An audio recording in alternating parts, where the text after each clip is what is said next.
Muy bien, gracias, doctor Humberto Morales Moreno, por su tiempo. Gracias a nuestros invitados también, disculpen los minutos de retraso. En este día, martes 16 de diciembre 2025, a punto de concluir este año y agradecemos el tiempo al doctor Humberto Morales Moreno para participar con nosotros Ajá.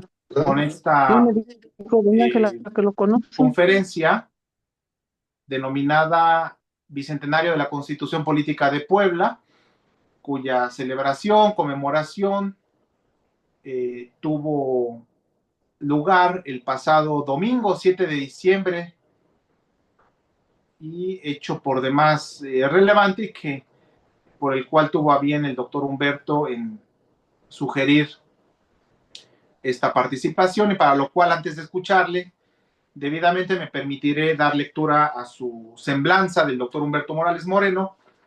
Desde luego que agradecemos nuevamente su tiempo y su participación. Es miembro del Sistema Nacional de Investigadores, CONACYT nivel 2, área de disciplina, historia, historia del derecho, historia política, historia económica, patrimonio industrial. Es profesor e investigador del Instituto de Ciencias de Gobierno y Desarrollo Estratégico de la UAP. Estudios de doctorado en historia en la Universidad de París, en la Sorbona. Candidato a doctorado en Derecho por el IUP, Instituto Universitario Puebla.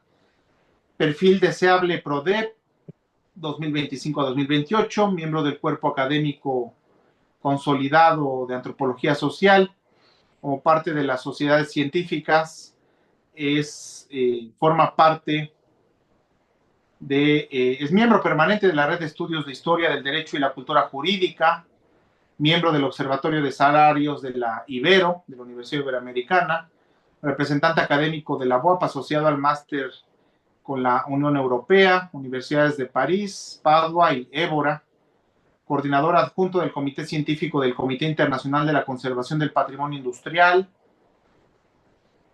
coordinador adjunto del Grupo de Trabajo Derecho, Justicia, Conflictividad de la Asociación de Historiadores Latinoamericanos Europeos, miembro del Comité Científico de la Asociación Industria, Cultura y Naturaleza, también miembro del Comité Editorial de la Revista Mexicana de Historia del Derecho,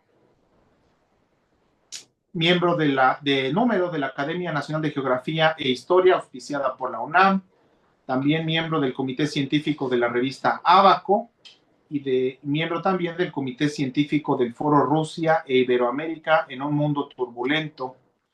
Como parte de sus premios y distinciones académicas, premio del Instituto Nacional de Estudios Históricos de las Revoluciones de México por investigación de la historia económica en el año 2000, mención honorífica en el Premio Nacional de Economía del Centro de Estudios Espinosa Iglesias en 2007, distinción Jamie Lidbach King de la Escuela Nacional de Antropología e Historia por trayectoria en la conservación del patrimonio industrial mexicano, miembro del Sistema Nacional de Investigadores desde 1998, miembro del Padrón de Investigadores de la UAP desde el 2014.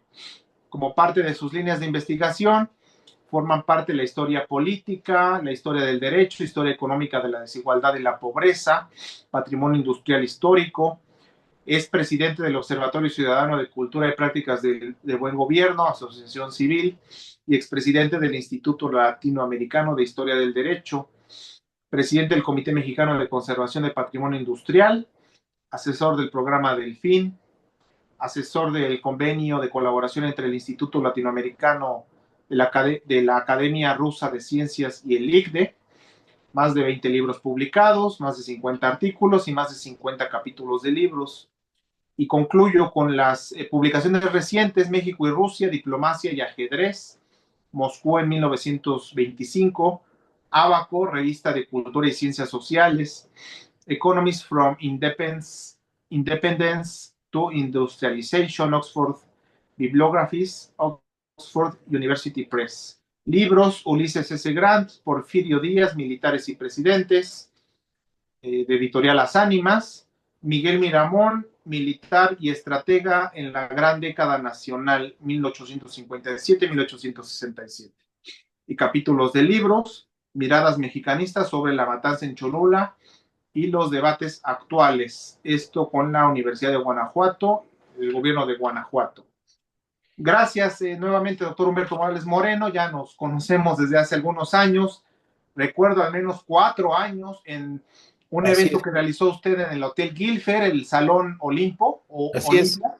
así es, así es, así es. Ayer realizó usted un ejercicio de reflexión, de liberación, debate, y desde allí hemos concurrido en algunos eventos. Gracias nuevamente, doctor Humberto, por su tiempo. Muchas Esta gracias. conferencia intitulada Bicentenario de la Constitución Política de Puebla, 7 de diciembre de 1825, su legado.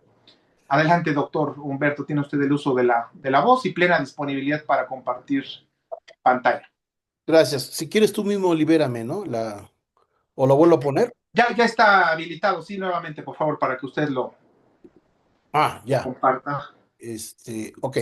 Entonces, ahí está. Sí se ve, ¿no? Sí, sí, muy bien. Perfecto. Bueno, miren, muy buenas tardes a todas y a todos. Y para el público que nos está viendo seguramente en vivo. En primer lugar, quiero decirles que cuando platiqué con Ernesto sobre la posibilidad de charlar con ustedes de un tema que pues ahora se ha vuelto motivo de una conmemoración por los 200 años de la promulgación de la Constitución Política de Puebla del 7 de diciembre de 1825 por parte del Congreso del Estado. Pues le comentaba yo a Ernesto que este tipo de conmemoraciones, más allá de la efemérides y de la hagiografía típica de celebrar documentos que a veces nadie lee y a veces ni los que lo festejan lo leen, la idea de presentarles mi visión de qué podemos nosotros rescatar de una constitución a 200 años que le dio vida a la formación del Estado, que originalmente se llamó Estado Libre de Puebla de Los Ángeles, un nombre que por cierto nunca fue derogado. No hay que confundir cuando Juárez le otorga a la ciudad de Puebla el título de Puebla de Zaragoza. El título se lo otorgó a la ciudad, no al Estado. Entonces, el Estado conserva el nombre original que no ha sido derogado por ninguna ley. Es una cosa de las cosas curiosas que pasan en México, ¿no? O sea, legalmente el Estado de Puebla se sigue llamando Estado de Puebla de Los Ángeles, pero bueno, vamos a dejarlo ahí. Entonces, pues la idea básicamente es mostrarles muy rápido, para no cansarlos, cuáles son los aspectos que me parecen fundamentales de esta herencia constitucional y de paso darles mi punto de vista desde la perspectiva de un historiador del derecho, pero también historiador político, ¿no? De qué podemos nosotros rescatar como lección para el México de hoy de una constitución muy modesta, ¿no? De 184 artículos, que se redacta en un momento crucial de la fundación del republicanismo en México, y sobre todo en un estado como el de Puebla, del cual se han dicho muchas cosas y se escriben otras, pero casi todas son más confusas que esclarecedoras en lo que realmente fue el papel que jugó el constituyente poblano en esta historia constitucional.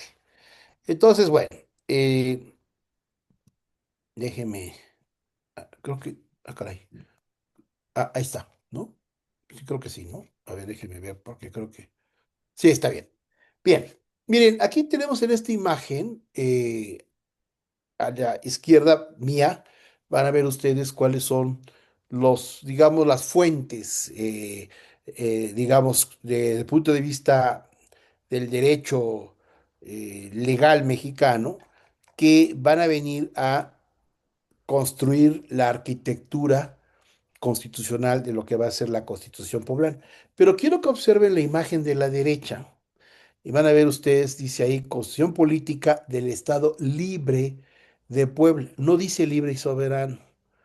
En las ediciones que se hicieron después, no en el siglo XIX, sino en el siglo XX y XXI, o sea, si ustedes le dan clic, y bajan la Constitución de Puebla del 25 que tiene el gobierno del estado actual en su repositorio, van a ver que ya la transcripción dice Constitución Política del Estado Libre y Soberano de Puebla, pero la portada original es esta, ¿sí? Que por cierto la está exhibiendo ahora la universidad, en la Biblioteca La Fragua, que tienen ahí 3 ejemplares muy interesantes. Bueno, entonces van a ver ustedes que dice el Estado Libre de Puebla. Y esto puede parecer algo muy menor, pero es bien importante. ¿Por qué? Porque el debate que se va a dar en el México en torno a 1821, que va a ser el de la restitución de la Constitución de Cádiz, que se vuelve a jurar en México y se jura otra vez en Puebla en 1820, ¿no? Con su restauración después de que Fernando VII es obligado por un levantamiento liberal en España a volver a jurar esta constitución, pues evidentemente obligó a aplicar la Constitución de Cádiz, que se convierte en la gran Constitución española, en un momento en el que México seguía siendo parte del imperio. Pero en el año del 21 suceden 3 fenómenos complejos de analizar históricamente, que es por un lado un acta de independencia en el cual se crea un primer imperio mexicano con Agustín Iturbide al frente del ejército trigarante y que lleva como consigna hacer valer el Plan de Iguala y los llamados Tratados de Córdoba, con la idea de crear un modelo de acta no solo independentista, sino de un posible constituyente que formalizara una monarquía moderada en México. Y por otro lado está la herencia de la Constitución de Cádiz, que plantea toda una estructura legal que reconoce un primer liberalismo de separación de poderes en España, es decir, España transita a partir de la quiebra de la monarquía absoluta a una monarquía constitucional moderada, en la cual se crea por fin una división de poderes con un poder judicial y con un parlamento constituyente que serían las Cortes de Cádiz, ¿no? Serían las Cortes del Imperio, y que por lo tanto tendrían valor para todo el orbe indiano, incluyendo por supuesto la Nueva España. Pero ¿por qué pongo aquí el reglamento provisional y la Constitución de Apatzingán del 14? El movimiento radical insurgente de Morelos va a desembocar en este modelo de constitución redactado en Apatzingán, que recoge los famosos elementos de Ignacio Rayón de 1813, que van a ser los testimonios jurídicos de los insurgentes radicales mexicanos, que empiezan a hablar ya en este modelo de un coqueteo, ya no solamente con Cádiz, sino un coqueteo con algunos de los valores emanados de la Revolución Francesa y también con algunos valores emanados del constitucionalismo parlamentario de origen británico. De tal manera que en Apatzingán vamos a encontrar un debate muy interesante que ha sido rescatado por los historiadores, en el cual Morelos se plantea la disyuntiva si la fundación de la nación tiene que ser al mismo tiempo la de la soberanía popular o si la representación de la nación recae en el Parlamento, en la Asamblea o en el Congreso, ¿no? La constitución del Congreso de Anáhuac. De tal manera que el debate entre soberanía popular y soberanía de la nación en Apatzingán se separa de Cádiz, ¿no? Por eso es radical, porque se separa de Cádiz, ¿no? Para enarbolar en Apatzingán que finalmente el nuevo país, el Anáhuac, tendría que convertirse en una nación de soberanía popular, siguiendo más el modelo de Jean-Jacques Rousseau, ¿no? El modelo del contrato social de Rousseau y de la teoría del nuevo contrato de la voluntad general, ¿no?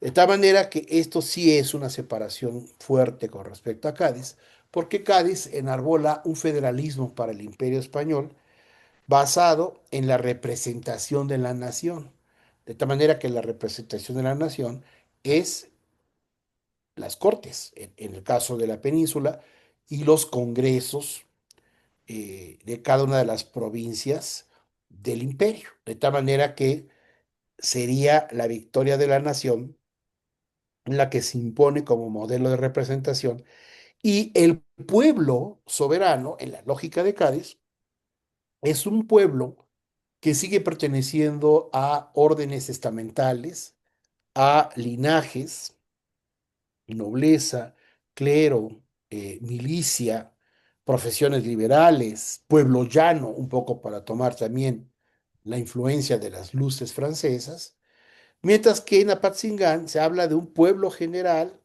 pueblo de origen indígena, campesino, que por primera vez va a ejercer el derecho a representarse a través de los electores elegidos, ¿no?, en las asambleas y que van a conformar el Congreso General. Entonces, independientemente de que el modelo de Apatzingán sigue el modelo clásico de la Ilustración católica española, eh, española en el sentido de que la religión católica es la única y obligatoria, como lo era en España y también en América, pero por otro lado, esa idea tradicionalista de la conservación de la religión única trata de ser compatible con el modelo de un nuevo país con contrapesos, división de poderes y una soberanía popular. Cuando se crea el Reglamento Provisional del Imperio de 1822, que es un reglamento que casi nadie pela, ¿no? O sea, salvo historiadores muy especializados, encontramos aquí algo muy interesante. El iturbidismo, ¿no?, se va a separar de Cádiz. Es decir, el modelo iturbidista de imperio y de crear un reglamento provisional del imperio va a retomar algunas ideas que algunas vienen de Apatzingán, otras vienen de la influencia del parlamentarismo británico, con la influencia de los anglo teóricos como Benjamin Constant o de Edmund Burke, ¿no?, que van a plantear un modelo de contrapeso parlamentario con una monarquía moderada de reformas graduales. El iturbidismo trata de decantarse por esa línea, pero hace un cambio fundamental, ¿no? Es decir, el reglamento provisional, como lo tengo aquí escrito, por primera vez va a establecer un orden de prelación, que en derecho, orden de prelación significa el orden en el que se deben aplicar las leyes para la legalidad, para el debido proceso y para la impartición de justicia.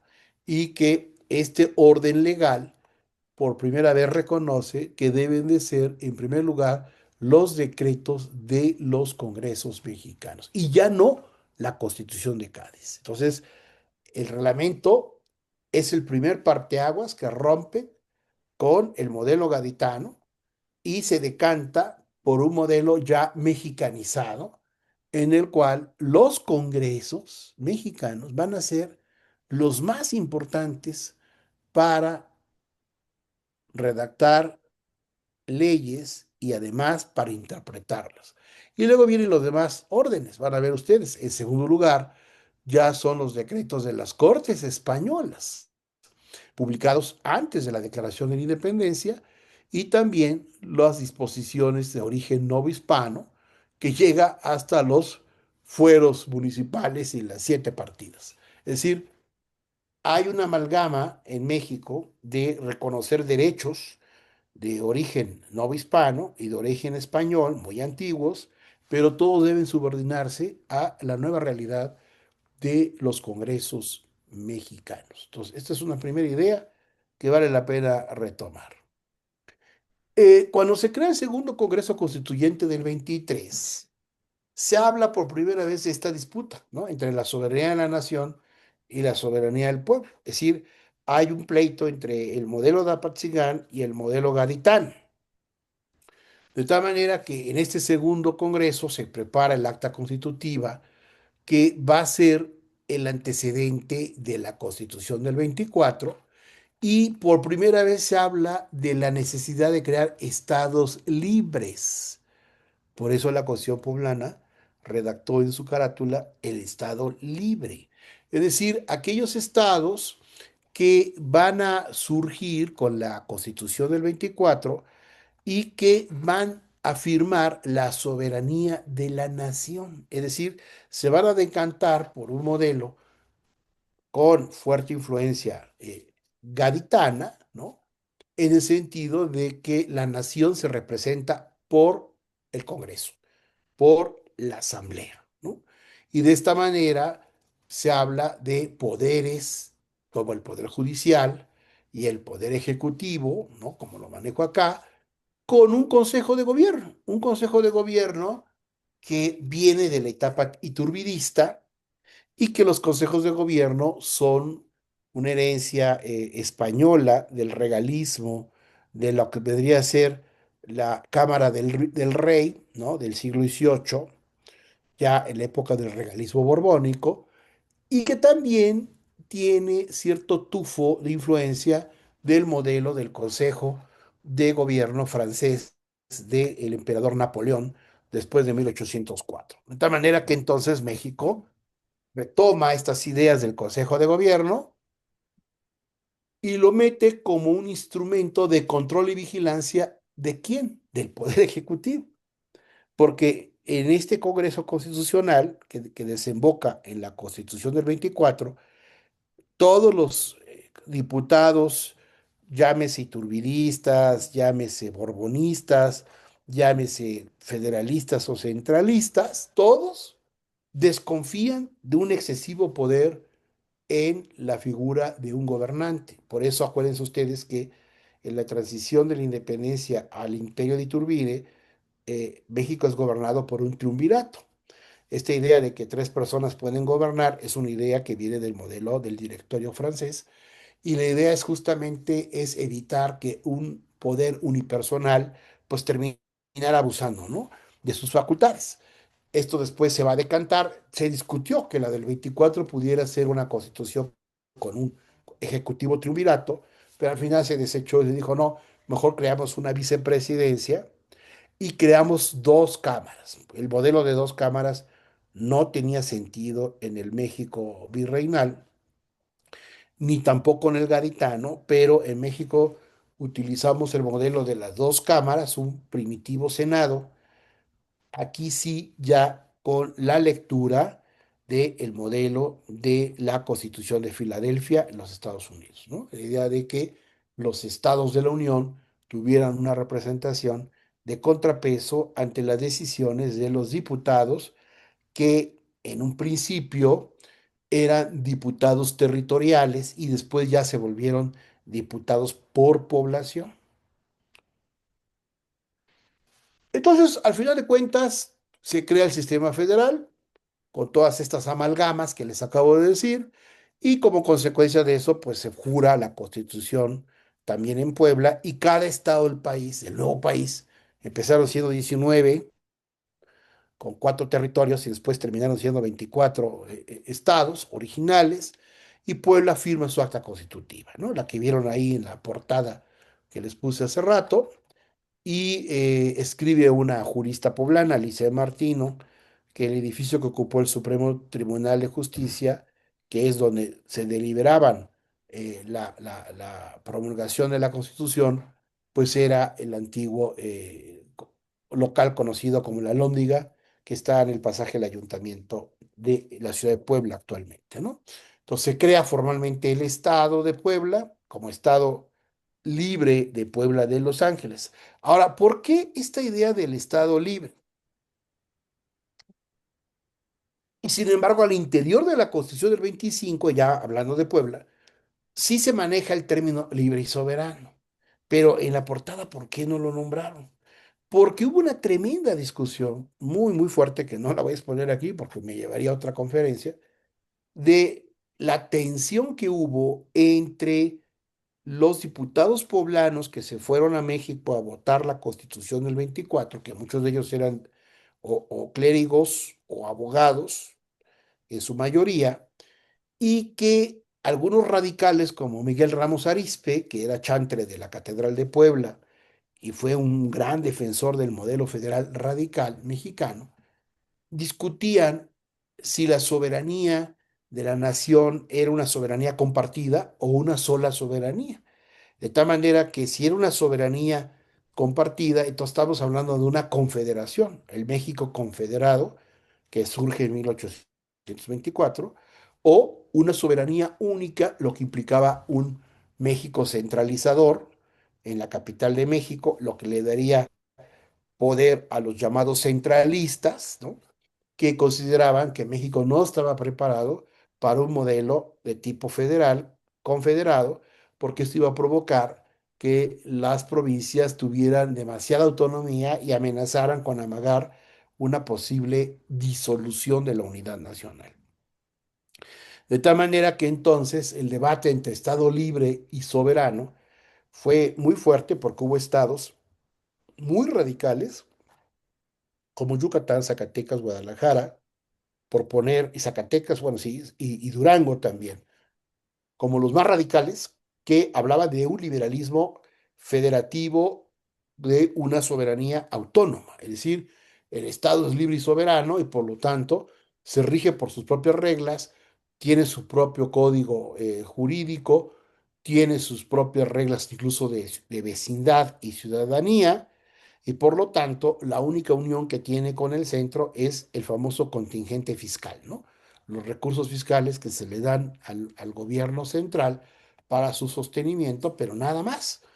Y por lo tanto, este tipo de federalismo pues amenazaba con partir el país, ¿no? Y de hecho, estos estados que acabo de mencionar jugaron con la amenaza de separarse de la Unión, ¿no? De convertirse en repúblicas.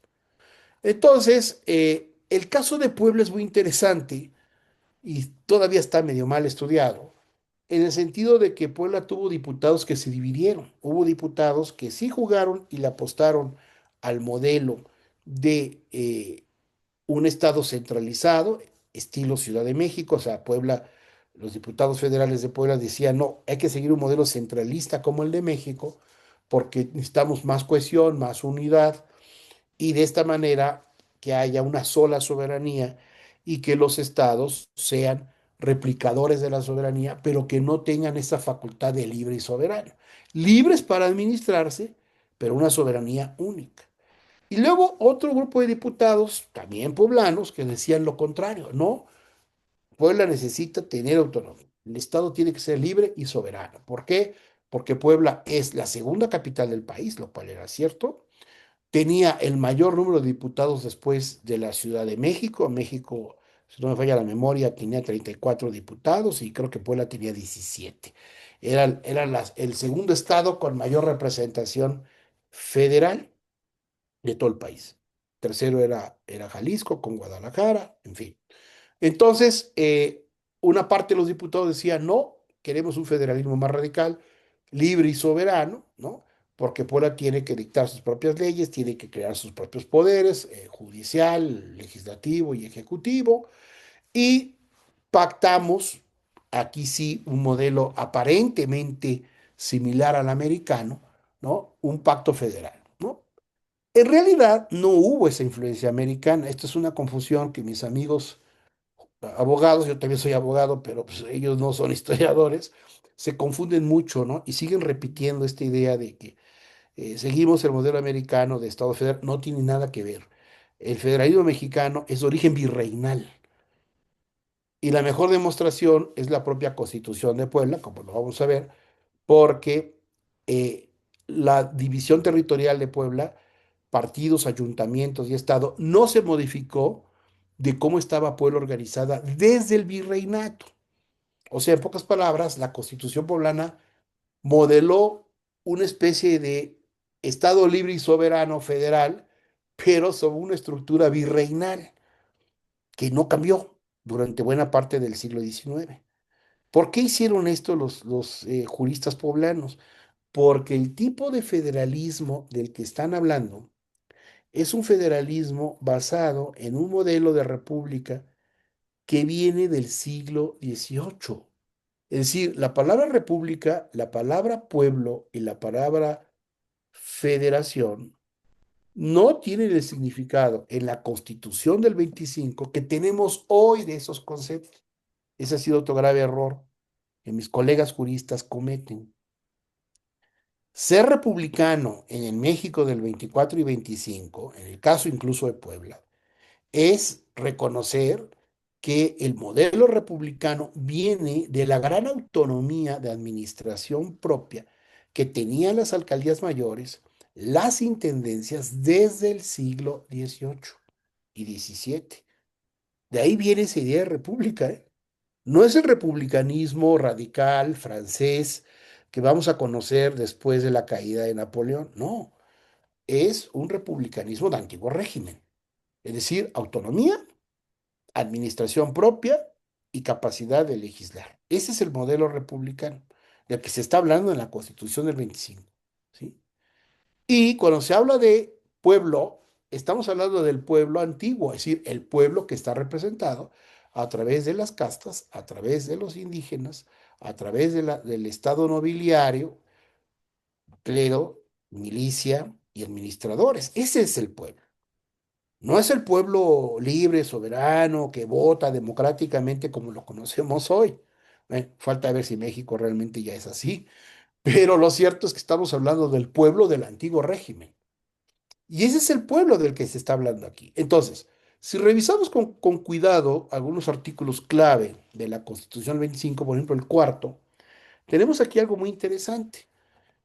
Aquí ya se plantea un modelo liberal que viene de la Ilustración del siglo XVIII, en donde se retoma una parte de Cádiz, se retoma una parte de la Declaración de los Derechos del Hombre y del Ciudadano de París, se retoma una parte de We the People, de la Constitución de los Estados Unidos, y se retoma mucho del justnaturalismo ilustrado del siglo XVIII mexicano. ¿Y qué es lo que está diciendo la Constitución en el artículo cuarto? Los habitantes del Estado tienen derechos inviolables en libertad, igualdad, propiedad y seguridad. Esto en derecho le llamamos una constitución principista, es decir, una constitución que está basada en la teoría del derecho natural racionalista. Es decir, es una constitución de principios generales de los que emanan todas las leyes secundarias. Es decir, es una constitución que protege principios que son inalienables e imprescriptibles. La libertad, la igualdad, ojo, propiedad y seguridad. Es completamente liberal, ¿no? Al modelo francoamericano de la primera mitad del siglo XIX. Los primeros 24 artículos de esta Constitución son completamente declarativos. Es decir, son los 24 artículos donde se contienen todos los derechos fundamentales de ciudadanía, el principio de legalidad, prohibición de la esclavitud y el trabajo libre. Y si ustedes me dicen qué podemos nosotros recuperar de este legado, les puedo decir que no es sino hasta la reforma constitucional del 2011 en México que volvimos a recuperar estos principios, aunque ustedes no lo crean. Es decir, el modelo justnaturalista mexicano actual, que es la reforma del 2011, el principio pro homine y pro persona, está regresando a respetar estos principios que habían quedado subordinados, sobre todo en la Constitución de 1917. Curioso, ¿no? Entonces, de los artículos 25 al 31, que son la forma de gobierno, vamos a ver algo realmente interesante, que ya un poco lo toqué. Se habla de un republicanismo representativo popular federado. Estas son las palabras textuales que están en el artículo 25. ¿Qué significaba representativo popular federado? No es lo que ustedes piensan hoy. El representativo popular federado se refiere a que el modelo de escalar a el poder, es decir, para ser diputado, para ser ministro de un tribunal y para ser gobernador del estado, se tiene que pasar por una representación política. Esto es muy moderno. Esto es lo que llamaríamos el origen de la política moderna en México, ¿no? ¿Por qué? Porque ya no es mandato del rey, ya no es el mandato estamental de que aristocracia, clero y milicia son los únicos que pueden acceder al poder, ¿no? Aquí ya se habla claramente de una representación popular federada, es decir, el pueblo, ¿no? A través de electores, mandata que el Congreso elija a sus representantes. Es decir, es un modelo de control o de democracia indirecta, si le quieren llamar así, en el que el pueblo le delega al Congreso esta representación. Por eso es popular federada, pero no es porque el pueblo vote libremente y imponga al gobernante. Eso va a ser hasta 1917 y un poquito empezó en el 57. No, aquí es un modelo censitario. El pueblo elige electores y los electores van al Congreso y el Congreso elige gobernador y hace las ternas para que se elijan los magistrados del Tribunal de Justicia. Y el Consejo de Gobierno igual, se elige en el Congreso y el Congreso mandata quienes van a ser parte de ese Consejo de Gobierno, que en teoría es el órgano de vigilancia de los dos poderes, del legislativo y del ejecutivo, porque el judicial tenía su propio tribunal de inspección, lo vamos a ver después.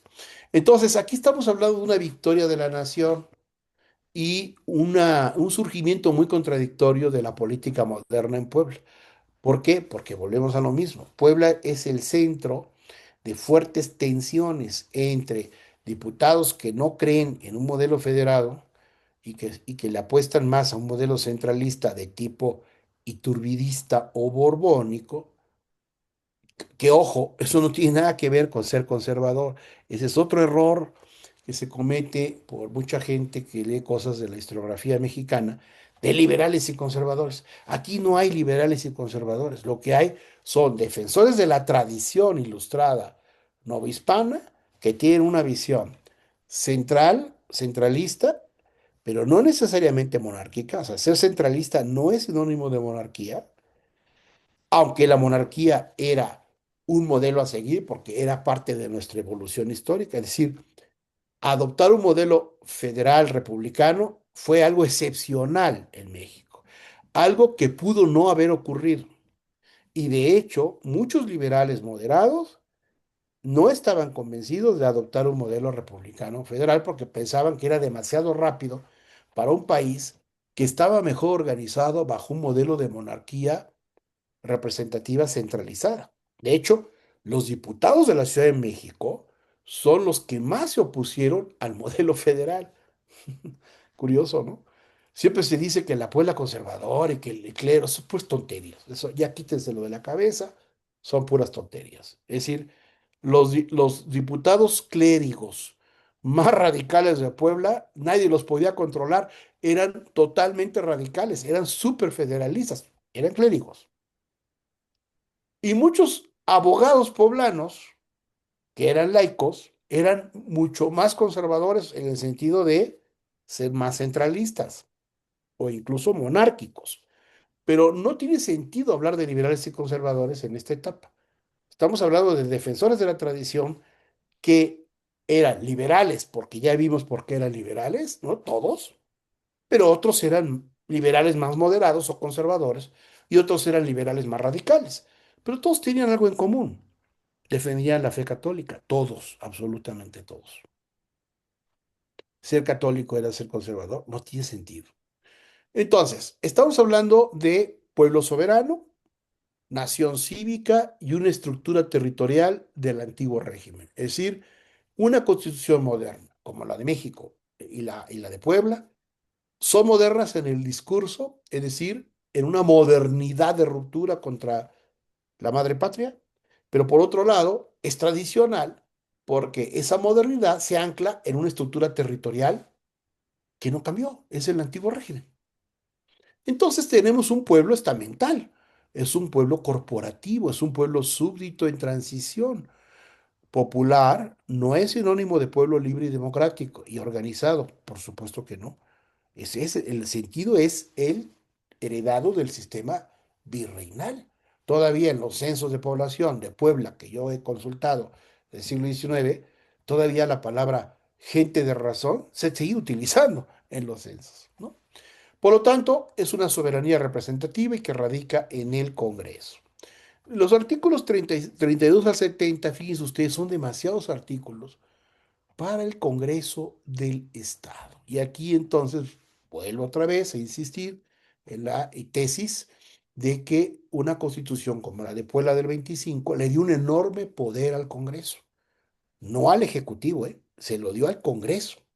¿Por qué? Porque en términos de doctrina constitucional, la división de poderes que adopta Puebla y en parte la Constitución Federal del 24 fue mucho más un modelo tipo Montesquieu que rusoniano.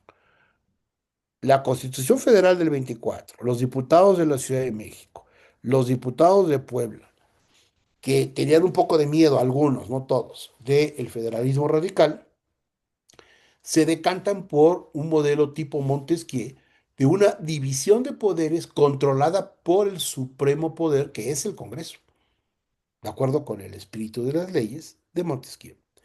Y por lo tanto se alejaron de Rousseau. El modelo rusoniano radical de la Revolución Francesa no opera aquí.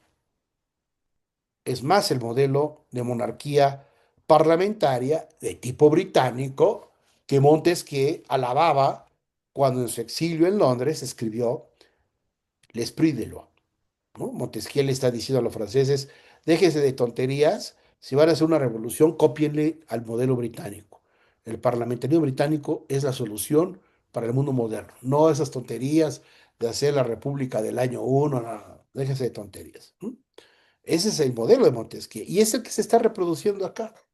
El Congreso es el supremo poder, conservador del Estado de Puebla. Conservador en el sentido de conservar el poder, ¿eh? No porque sean ideología conservadora. Entonces aquí las influencias son muy cercanas al parlamentarismo británico y americano, pero también tenemos una mezcla, porque México es un país que nace barroco. Por un lado tenemos a Benjamin Constant, tenemos a Sieyès, que ese es el gran teórico de la teoría del poder constituyente y del poder constituido de los tiempos de la Revolución Francesa, que lo voy a estar citando después, y el modelo de la Constitución Americana de Filadelfia.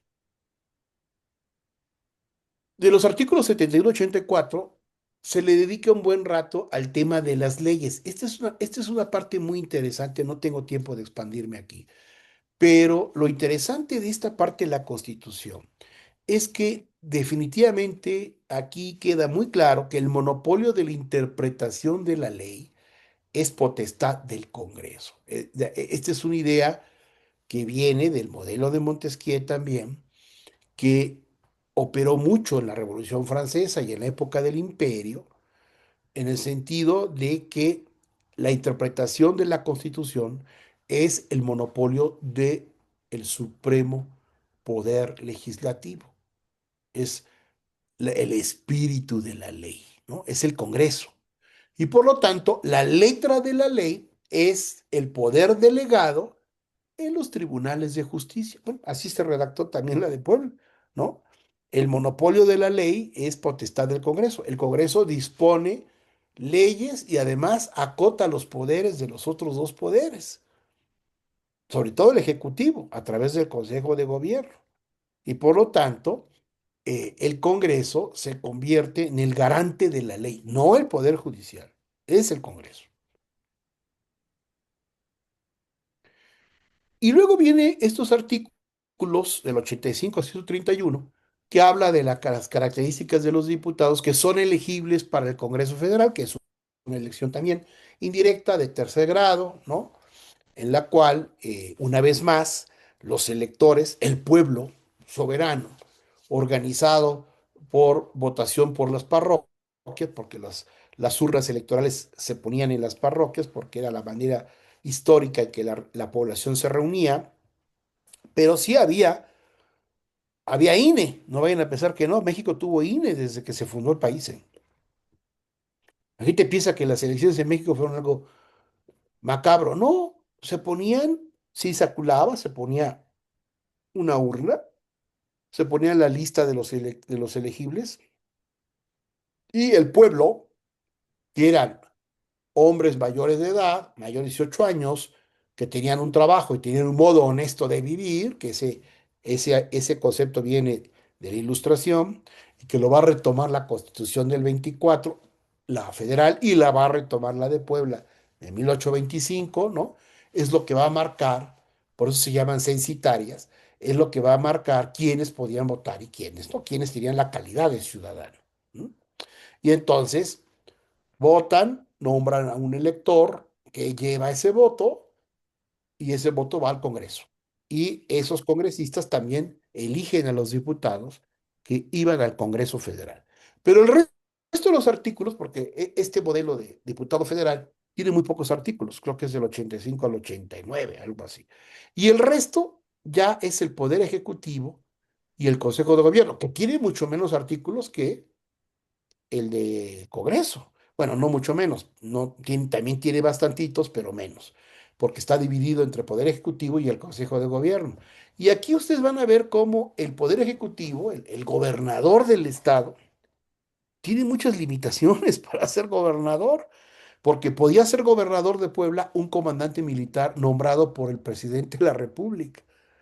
Dos, podía ser gobernador del Estado alguien que no hubiera nacido en el Estado de Puebla, pero que tuviera residencia de 5 años o al menos 6 meses si estaba en una comisión federal. O sea, en pocas palabras, el presidente de la República tenía mucha libertad de poner un gobernador en un estado, ratificado por el Congreso local. Por lo tanto, los poderes ejecutivos no tenían tanta fuerza y estaban muy vigilados por el Consejo de Gobierno y esto generó infinidad de pleitos, que en parte es lo que provoca la caída de la Constitución, es decir, la llegada de las famosas 7 leyes de Santana de 1836, la famosa Constitución centralista, que liquida este tipo de contradicciones, mantiene el Consejo de Gobierno, pero lo tiene que disolver en 1839 porque de plano ya era un pleito de facultades de poder entre el Ejecutivo y el legislador. Entonces, hay toda una idea de un legado de contrapesos, de equilibrios en el ámbito del Poder Ejecutivo, que no se resolvieron de manera adecuada, generó muchos conflictos políticos en el estado de Puebla y en muchos estados del país, si no es que en todos. Y esto en parte explica por qué la figura gaditana española del jefe político sobrevivió.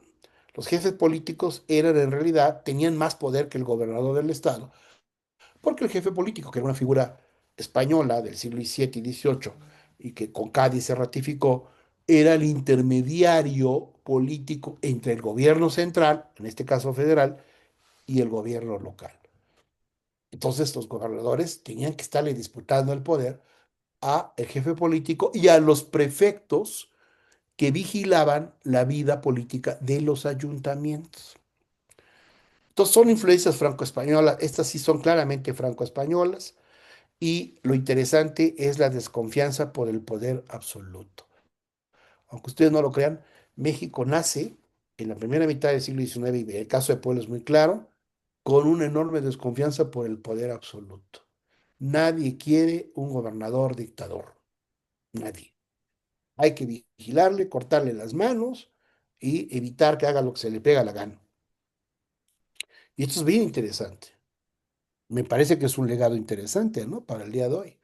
Entonces, de los artículos 132 y 133, fíjense ustedes, solo hay dos artículos para hablar de los ayuntamientos. Los ayuntamientos no tenían legislación constitucional, increíble, pero esto pasó en todos los estados, ¿eh? No creo que nada más le pasó a Puebla. Solo hay dos artículos, uno para hablar de que los ayuntamientos de los pueblos son elegidos por sus habitantes conforme una ley que se publicaba a medias, que casi nadie conocía y que ahí había que ir a buscar ahí en un estrado del Congreso del Estado. Entonces la pregunta es, ¿el pueblo soberano? ¿El pueblo soberano está en el ayuntamiento? No, el pueblo soberano no estaba en los ayuntamientos. Estaba en el control político del Congreso en las capitales de los nuevos estados. Por eso este es un país de capitales fuertes y estados débiles. De ahí viene.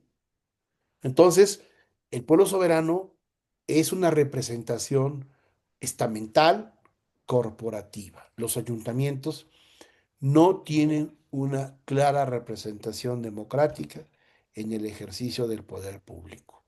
Y entonces, ¿qué tipo de nación se está formando en el México de la primera mitad? Bueno, aquí tenemos una tesis, un colega Will Fowler, que ya ha venido a México, y su servilleta, en un libro que publicamos hace más de 25 años, que se llama El conservadurismo mexicano en el siglo XIX. Está agotado, pero yo tengo una copia en PDF, si a alguien le interesa, con mucho gusto la regalo, donde nosotros planteamos la tesis que no ha sido refutada hasta la fecha, al contrario, ha sido validada por otros estudios, que plantea que México nace en el siglo XIX bajo un modelo de liberalismo conservador y de tradicionalismo e ilustración.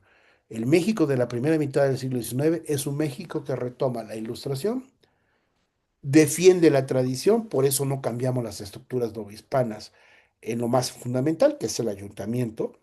El ayuntamiento es completamente virreinal, y seguimos un modelo que se moderniza en cuanto a la división de poderes, en cuanto a la libertad, la igualdad, la propiedad, el libre tránsito, que en eso somos muy modernos, pero anclado en estructuras tradicionales. Eso no es conservadurismo, es tradicionalismo, ¿sí? No hay que confundirlo. Y entonces todos nacen liberales, todos son liberales. Lorenzo de Zavala, por un lado, Lucas Alamán por el otro, el doctor Mora por un lado, Guridi y Alcocer, el gran obispo, el gran clero de Tlaxcala, que era un gran ilustrado y constitucionalista, ¿no? Melchor de Talamantes, que ya desde 1808, siendo cura peruano, ya había escrito todo un modelo de cómo crear una constitución moderna. Entonces, la ecuación clero, iglesia, monarquía no tiene nada que ver con el conservadurismo. O sea, no hay que confundirse con lo que sí pasaba en Europa, que las tesis conservadoras de Edmund Burke sí sirvieron para apuntalar un modelo parlamentario conservador con una monarquía parlamentaria, la británica, que se rigió por reglas completamente conservadoras. Ahí sí tiene sentido hablar de conservadorismo, en Europa, en el Reino Unido. Pero no es el caso de la América novohispana y de la América española, donde hay una mutación de los conceptos, hay una modernidad de ruptura que parece que confunde todo. En realidad, no es que estuvieran confundidos los mexicanos del constituyente, sino más bien están tratando de adaptar un lenguaje moderno a la realidad que están viviendo. Eso es lo que están haciendo. Entonces, por eso nos preguntamos en este libro, ¿no? Si tiene sentido hablar de centralistas y federalistas y de liberales y conservadores, aún en Puebla. Y bueno, finalmente la última parte de la Constitución es la justicia, ¿no? Los tribunales de justicia, que esto es bien interesante porque esta es la parte, en mi interpretación, a lo mejor porque también soy abogado, no lo sé, me parece que es de lo más moderno que tiene una constitución estatal. El Tribunal de Justicia poblano primero comenzó siendo una audiencia territorial, porque es la herencia que traíamos del virreinato, desde el 13 de julio del 24, o sea, antes de nuestra constitución, Puebla crea su audiencia superior del Estado. Y eran características muy similares al Supremo Tribunal de la Ciudad de México. Puebla mucho tiempo copió modelos de la Ciudad de México porque era lógico. Puebla siempre intentó hacer alianza con la Ciudad de México para tener el control político del país. Entonces, ojo, porque muchas veces en nuestra historia se dice, es que los conservadores poblanos, eran monárquicos y son los que acabaron finalmente apoyando a Maximiliano. A ver, a ver, a ver. Tengan cuidado, ¿eh? Porque esos conservadores que ya son de la segunda mitad del siglo XIX, trabajaban de manera muy armónica con los conservadores de la Ciudad de México, que eran iguales. ¿Por qué? Pues porque eran los dos centros de poder virreinal durante 300 años, junto con Tlaxcala, que era un gobierno autónomo. Tlaxcala fue autónoma durante 300 años.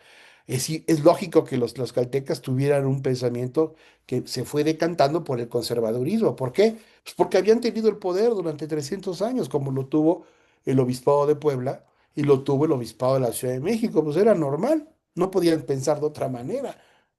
Fueron la cabeza de un reino poderoso, que era la Nueva España. Por Puebla pasaba la nao de Manila, Acapulco, Puebla, Veracruz, Sotavento, La Habana y Sevilla. Pues era una gran capital, igual que la Ciudad de México. Eran las dos grandes capitales del continente americano, no solamente de la Nueva España. Pues lógico, tenían un pensamiento imperial que poco a poco se fue volviendo conservador, igual que la Ciudad de México. Entonces, fíjense ustedes, del artículo 134 al 179, el Poder Judicial migra de ser una audiencia superior, como la de Cádiz, y del reglamento provisional, a un tribunal de justicia. Aquí está el organigrama del tribunal, este es el esquema que yo hice de estos 134 a 179 artículos. Yo estas diapositivas se las voy a dejar, ahí las están grabando, yo se las voy a dejar a Ernesto, si las quieren ver después. Pero acá tenemos una estructura de poder de la justicia que tiene una fuerte herencia de Cádiz, porque maneja las tres instancias. Perdón, Salud, salud, salud. gracias. Estoy un poquito agripadón, pero bueno. Y toda esta estructura jurídica tiene dos cosas muy modernas. La primera es el debido proceso, que es muy moderno, porque el debido proceso habla de que nadie puede ser acusado si no es ante una autoridad judicial. Y dos, nadie puede ser sentenciado si no es a través de un tribunal de justicia. Y no puede haber castigos ni penas inusitadas. Entonces, el Tribunal de Justicia poblano nació profundamente moderno. Tan moderno que hasta apenas hoy, ese es otro legado, el Poder Judicial poblano de hoy apenas intenta recuperar la autonomía que tuvo en 1825. Increíble. ¿Qué tenemos aquí en el esquema? Dice Tribunal de Inspección. El Poder Judicial en Puebla nace con una judicatura que nació para vigilar al Poder Judicial. El Tribunal de Inspección lo nombraba el Congreso, eran magistrados. Estos magistrados, que eran tres, se encargaban de vigilar a todos los ministros del tribunal y revisar que cumplieran con la letra de la ley y que sus sentencias estuvieran apegadas a derecho. Y cuando no lo estaban, los acusaban ante el Congreso y eran destituidos. Hasta apenas México se dio cuenta de esto, cuando la ley Cedillo de 1995 y la del 96, fíjense nada más todo lo que tardamos, creó el Consejo de la Judicatura Federal. Todo el mundo lo vio como algo nuevo. Uy, la judicatura, pues es esto. Y ahora el Tribunal de Puebla ya tiene un Consejo de la Judicatura que lo fundó hace como 10 años.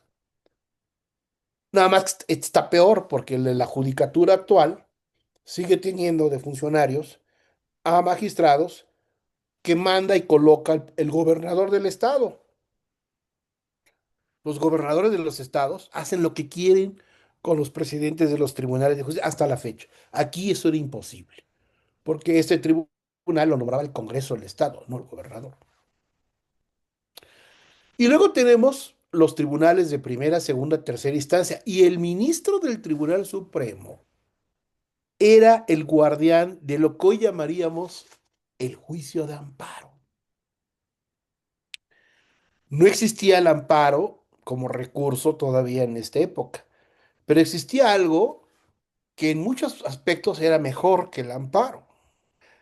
Y es que el ministro letrado del Supremo Tribunal era el encargado de revisar las sentencias que le llegaban de la primera, segunda y tercera instancia y podía decretar lo que hoy conocemos técnicamente como el amparo casación, es decir, el recurso de nulidad.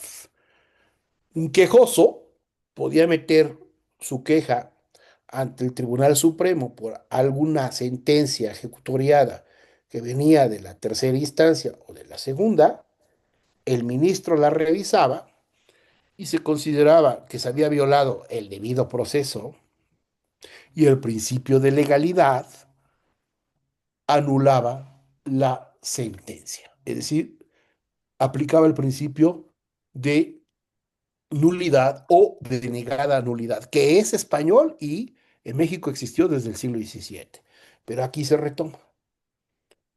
Y que en Francia se llama amparo casación. Hasta la fecha, la República Francesa, su Tribunal Supremo se llama Tribunal de Casación. Hasta la fecha, en Francia. Es decir, en Francia, la justicia termina con la casación. Algo se hizo mal, se repone todo el proceso. Nada de que amparo y todas estas locuras que tenemos nosotros del amparo, que se ha prestado para una sarta de tonterías que tenemos el día de hoy. Entonces, esto era el modelo. Y abajo tenemos los alcaldes de partido. ¿Quiénes son?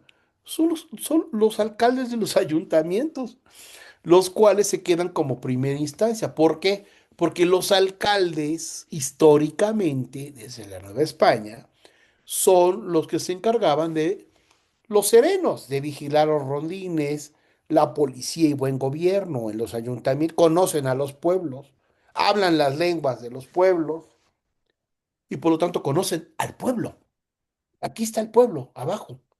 Y estos alcaldes, como conocen al pueblo, porque vienen del pueblo, no como los de ahora, entonces se hacen rodear de asesores letrados, abogados titulados, porque los alcaldes no eran abogados. Los ministros del tribunal sí tenían que ser abogados, los alcaldes no, porque son de elección popular.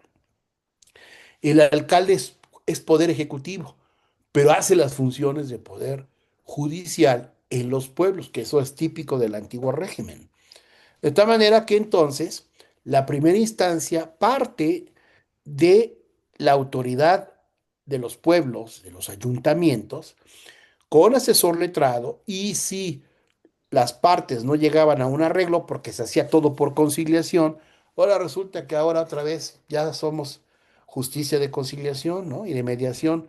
Estamos descubriendo el hilo negro, cuando la justicia de la mediación y conciliación, lo que hoy llamamos justicia alternativa, es del siglo XVII y del siglo XIX. Estaba en la Constitución del 25. Nada más que nuestros juristas no leen, creen que leen, pero no leen.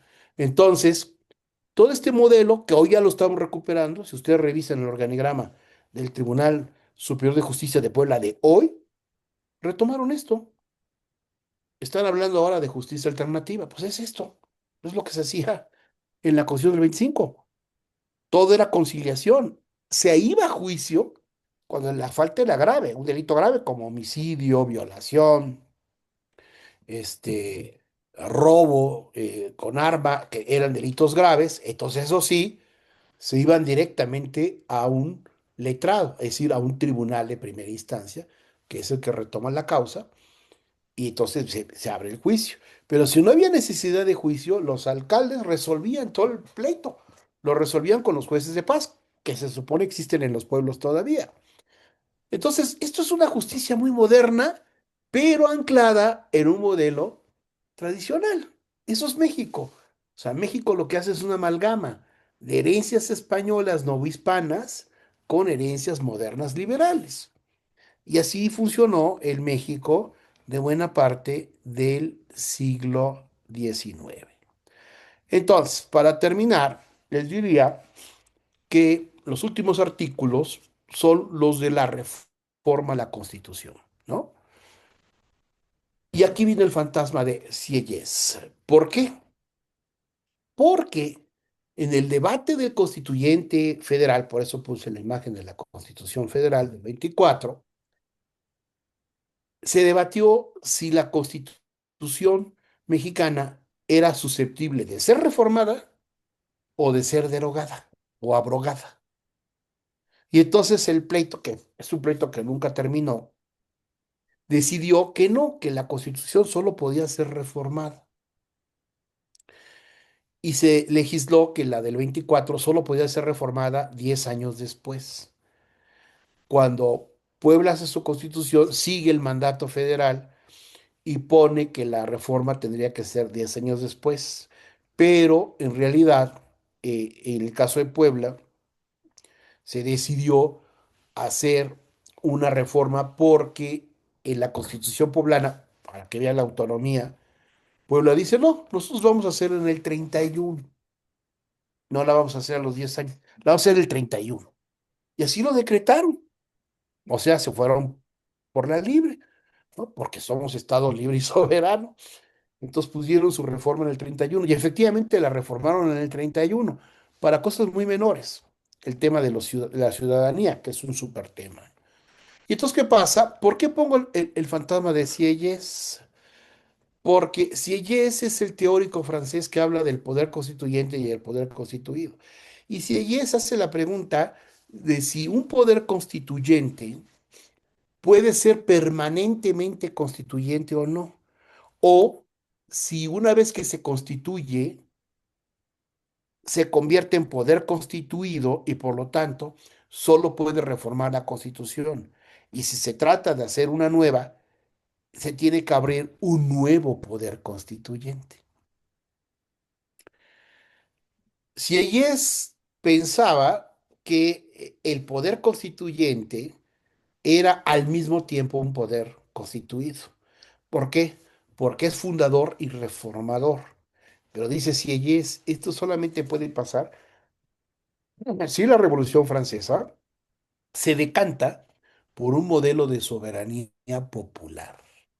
Es decir, no de soberanía de la nación, sino de soberanía popular. Es decir, si la voluntad general rusoniana se imponía y por lo tanto el pueblo soberano puede en todo momento cambiar la forma de gobierno, como a través de la asamblea, y entonces el pueblo se convierte en constituyente permanente, lo cual implica que una constitución sí puede ser abrogada cuando el pueblo lo decide. México estaba en otra discusión, no estábamos en esa discusión, pero sí la tocaron los constituyentes mexicanos, que era gente, tenía mucho más preparación que los salvajes que tenemos ahora. Esta gente sí, sí era letrada. Esta gente sí había viajado, hablaban lenguas indígenas, porque muchos de ellos eran de origen indígena, y al mismo tiempo hablaban en francés y leían a Sieyès y discutían con Constant, ¿no? Conocieron a los grandes juristas del siglo XIX sin ningún problema. Entonces, sí lo tenían claro y en Puebla lo tuvieron claro, pero dijeron, no, el poder constituido, que es ya el Congreso, emanado de la Constitución, solo puede reformar. Y eso fue lo que hicieron. Empezaron a hacer las reformas. Pero ¿qué pasó? Viene una revolución, la revolución de las 7 leyes, con Santana, y se cae el gobierno federal, y entonces es cuando viene el cambio constitucional. Porque Santana puede crear una nueva constitución, la de las 7 leyes, porque Santana crea un nuevo Congreso constituyente. Y así nos la pasamos hasta que llegamos a 1917. Y claro, hay todo un pleito, uno de los legados finales, y con esto los dejo en paz, por si alguien quiere decir algo, porque es una hora exacta la que yo quería hablar. Eh, el gran tema de este legado es que ahorita ha habido un gran pleito en México porque tenemos una mayoría calificada y una mayoría absoluta, tenemos las dos en un Congreso, general, el Congreso de la Unión, que se está convirtiendo en un poder constituyente permanente. ¿Por qué? Porque reforma la Constitución de manera radical, ¿no? Y además, al reformarla de manera radical, de alguna manera está cambiando de constitución, de alguna forma. Y esto es el gran pleito que hay con la oposición, que dice, México es un país de dictadores, regresamos a la autocracia porque Morena y sus aliados tienen mayoría calificada y mayoría absoluta y están cambiando la constitución como se les pega la gana, y eso viola el principio del poder constituyente. Es decir, ellos no son constituyentes porque el constituyente fue el de Querétaro. Entonces solamente se puede cambiar la constitución si hay un nuevo constituyente. Y lo que dice ahora nuestros senadores y diputados de la mayoría están equivocados porque en México hay un pequeño detalle. El artículo 39, 40 y 41 facultan al Congreso para hacer un poder constituyente permanente porque la soberanía de la nación no radica en el Congreso, radica en el pueblo, como lo decía Sieyes.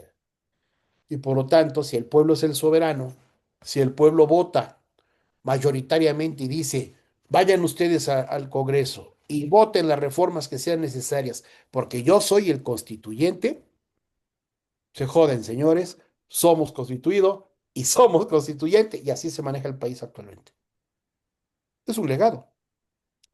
Bueno, aquí lo dejo. Muchas gracias. Muy amable, doctor Humberto Morales Moreno, nutridos datos que estimulan la reflexión y el pensamiento crítico y permanente con esa visión de futuro, una visión prospectiva. Ahora transitamos al segmento de preguntas, respuestas, comentarios adicionales, para lo cual agradeceré que quienes tienen deseo pleno de participar lo manifiesten con mano física o mano virtual, y esto con el objeto y propósito de enlistar las intervenciones y guardar el debido orden en el uso de la voz, para lo cual visualicé a Eduardo Ruiz Ortiz que desea participar. Si existieran otras participaciones, lo suplico con mano física o mano virtual, mandando algún icono para enlistar sus participaciones. Adelante, Eduardo, nos apoyas activando tu micrófono, por favor. Muchas gracias, Ernesto. Un gusto, abogado Humberto Morales. Eduardo Ruiz Ortiz, politólogo e historiador. Mi pregunta es la siguiente. Eh, ¿Considera que ya es el momento oportuno de ya convocar a un nuevo Congreso Constituyente? Ya se estaba usted adelantando, ya se tiene el poder ejecutivo, el poder legislativo, tanto el bicameralismo completo, alta y baja, y en cierta medida ya el poder judicial.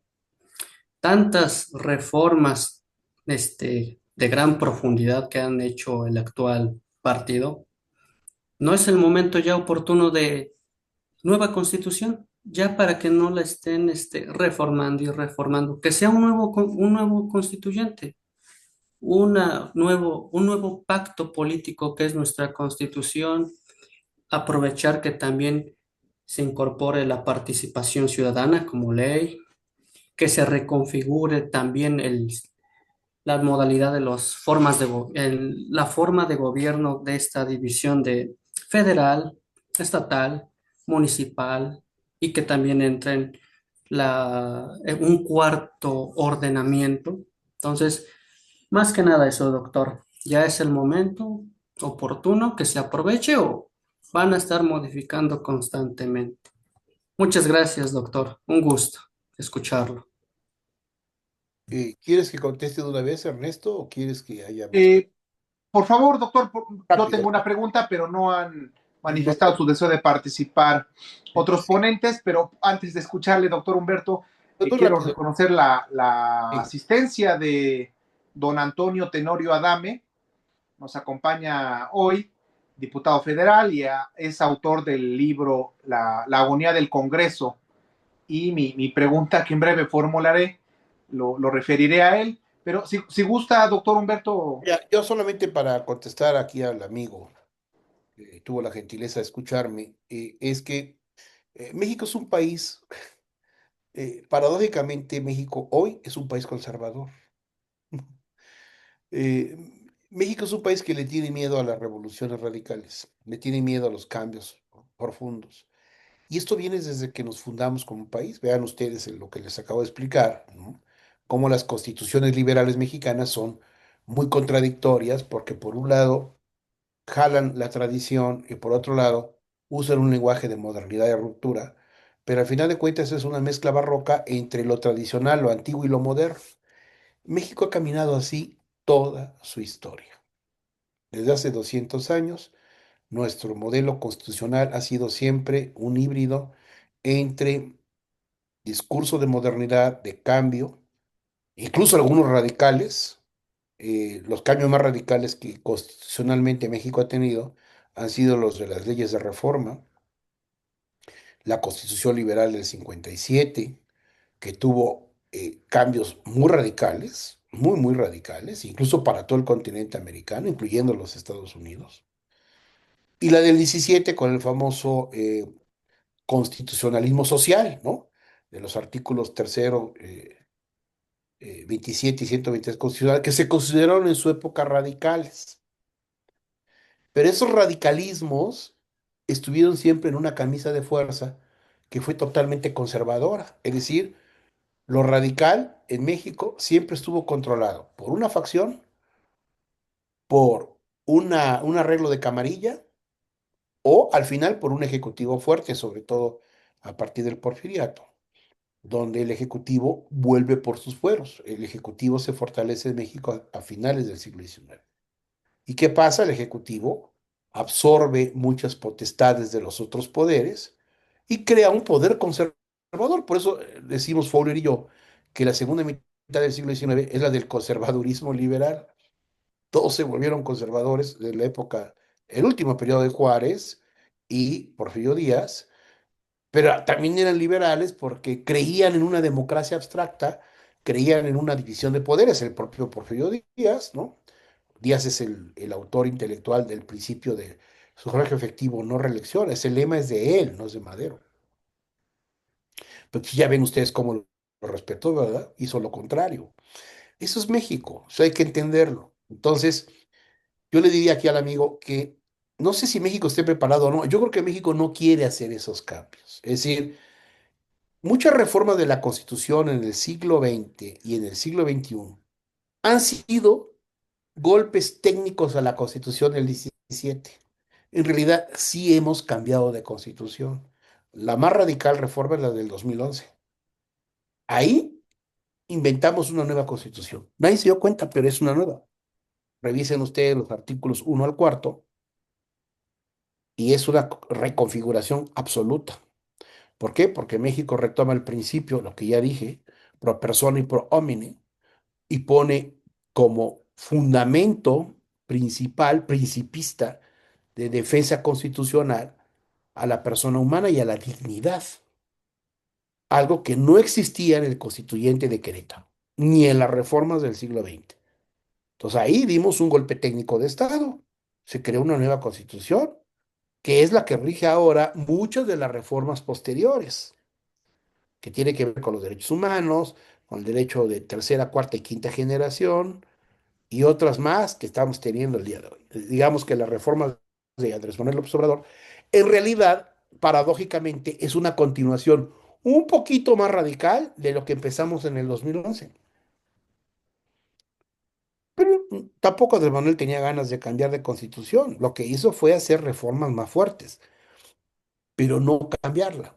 ¿Por qué no la cambian? Pues porque no tienen, es decir, los partidos políticos y los presidentes de la República viven más cómodos parchando la Constitución e inventando cosas nuevas en el aparato viejo porque evita más conflictos sociales. ¿Por qué? Porque México es un país de facciones y de conflictos permanentes. Las regiones, los estados de la República, hasta la fecha, se siguen comportando como en el siglo XIX. Están gobernados por caciques, por camarillas, por grupos de poder, que muchas veces no quieren respetar un modelo federal o un modelo central. No, quieren hacer lo que se les pega la gana y hasta la fecha hacen lo que se les pega la gana los gobiernos de los estados. Entonces, ¿qué pasa? Cambiar la constitución de manera contundente para crear un nuevo modelo puede provocar una guerra civil. O sea, no veo a México preparado para ese tipo de cambio. Lo que están haciendo los gobiernos, incluyendo el actual, o sea, la herencia de Andrés Manuel, es seguir parchando la Constitución porque es más fácil hacerlo así. Si aún así, teniendo la mayoría constituyente, los pleitos que se armaron, ¿no? Con la reforma energética, las reformas que se están haciendo a la ley del trabajo, que han provocado una cantidad de pleitos con la oposición terroríficos. Ahora imagínense ustedes que la mayoría calificada diga, señores, a partir de mañana nos convertimos en un nuevo constituyente. Ojo, para ser un nuevo constituyente, ahí sí, si ayer les diría, tranquilos, ¿van a ser un nuevo constituyente? Sí, entonces tienen que renunciar todos ustedes. Tienen ustedes que nombrar un nuevo constituyente. ¿Quién se va a aventar esa elección? No me la imagino. Lo veo en chino. Vean lo que pasó con la Ciudad de México. La Ciudad de México, cuando se crea en gobierno, porque no es Estado, sin embargo es una entidad federativa, cuando se convierte en gobierno autónomo, con asamblea, alcaldías y jefe de gobierno, tuvieron que crear un constituyente. Y ahí se armó el pleito porque siendo Peña Nieto presidente de la República, nada, güey, dijo, sí, vamos a hacer un constituyente, sale. Pero con una condición, tienen que renunciar todos los diputados que se eligieron de la Ciudad de México, porque ustedes no pueden ser. Tiene que elegirse un constituyente. Y tenía razón. Descabezó a muchos líderes que en aquel entonces querían ser los protagonistas del constituyente, se tuvieron que nombrar nuevos.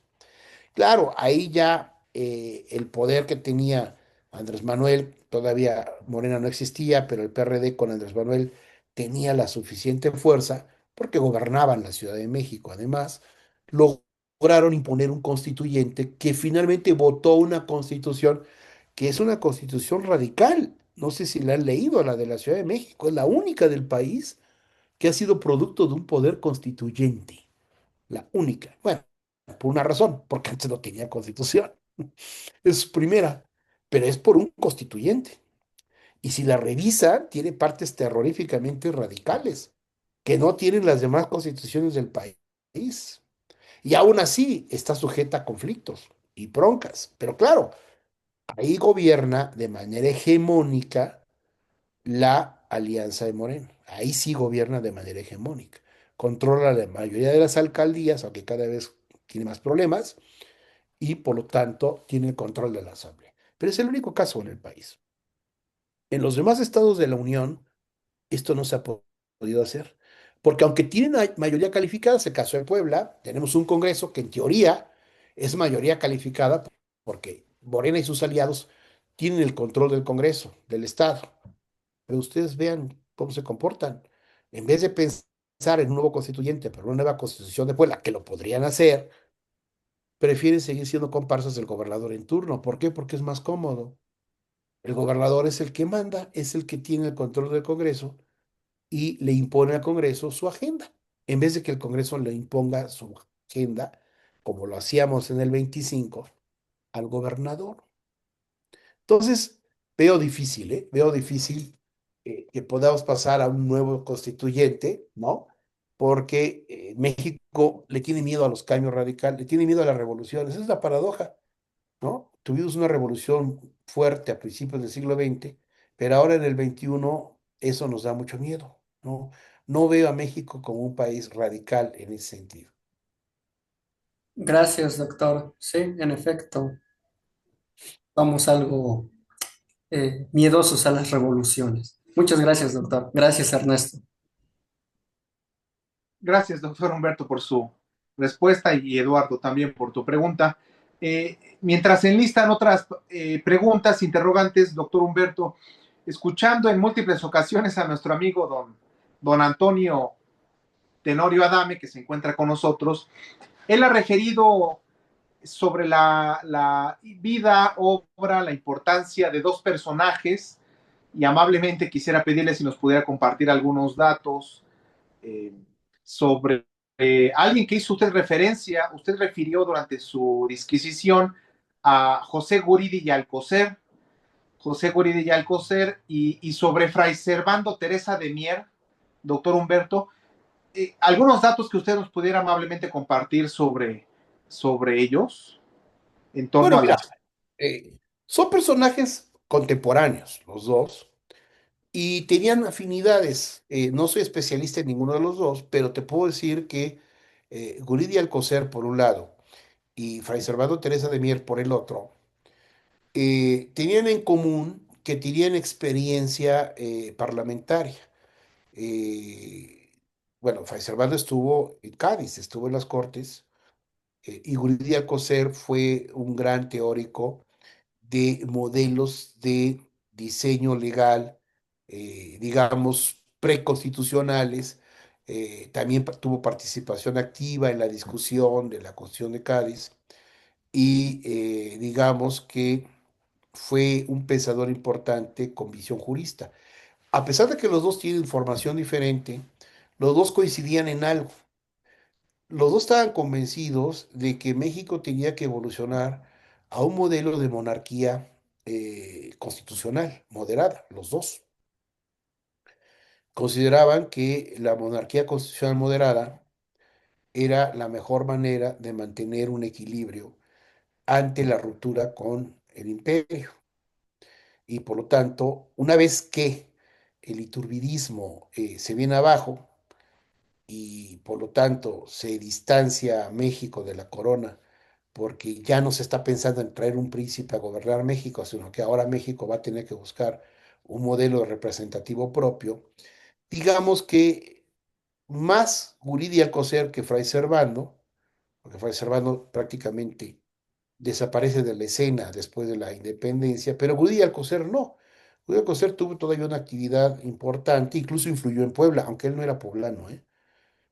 Guridi Alcocer creo que era de Tlaxcala, creo, ¿no? Eso no me acuerdo, pero poblano no era, pero sí influyó mucho en Puebla, porque estaba ligado a la iglesia. Entonces, muchos de los trabajos de Guridi Alcocer, que son un modelo de constitucionalismo monárquico, son interesantes porque Guridi Alcocer previene el problema de la soberanía compartida. Él no cree en la soberanía compartida, tampoco Fray Servando.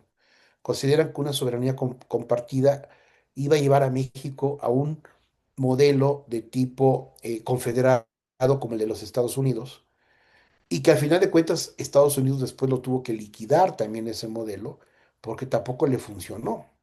Entonces, ellos estaban muy, digamos, desconfiados de que la soberanía compartida llevaría a México a una especie de confederación que terminaría por pulverizar al país. Y por lo tanto, veían un peligro en hacer un modelo de soberanía compartida. Y los que se peleaban con Guridi y Alcocer y con Fray Servando, lo que argumentaron, entre ellos el propio cura Ramos Arizpe, que siendo cura como ellos, marcó su raya y dijo, no, sí es importante un federalismo radical porque las provincias siempre han tenido un republicanismo autónomo, y lo cual tenía razón también. Es decir, eso viene de Apatzingán, es decir, ¿por qué Morelos pudo diseñar una constitución basada en la soberanía popular? No solamente es por la influencia francesa, como mucha literatura dice, ah, es que México copió el modelo francés, o los que dicen en España, los historiadores españoles, no todos, pero muchos tienden a decir que el modelo de la Constitución del 24 fue inspirado en el federalismo de Cádiz. La verdad de las cosas es que ni lo uno ni lo otro. Es decir, si hay influencia francesa en Apatzingán, si hay influencia gaditana en la del 24, pero lo que muy pocos historiadores rescatan, si hay quienes ya lo están rescatando, es que el republicanismo autárquico mexicano de provincia autónoma viene del virreinato. Las provincias autónomas mexicanas, o sea, las alcaldías mayores, tenían una enorme autonomía durante 300 años. Sí, estaban sujetas al poder real, estaban sujetas a lo que llamaríamos el gobierno espiritual de la iglesia, eran tributarios, pero tenían una enorme autonomía territorial. No se diga los ayuntamientos indígenas que tuvieron una enorme cantidad de autonomía.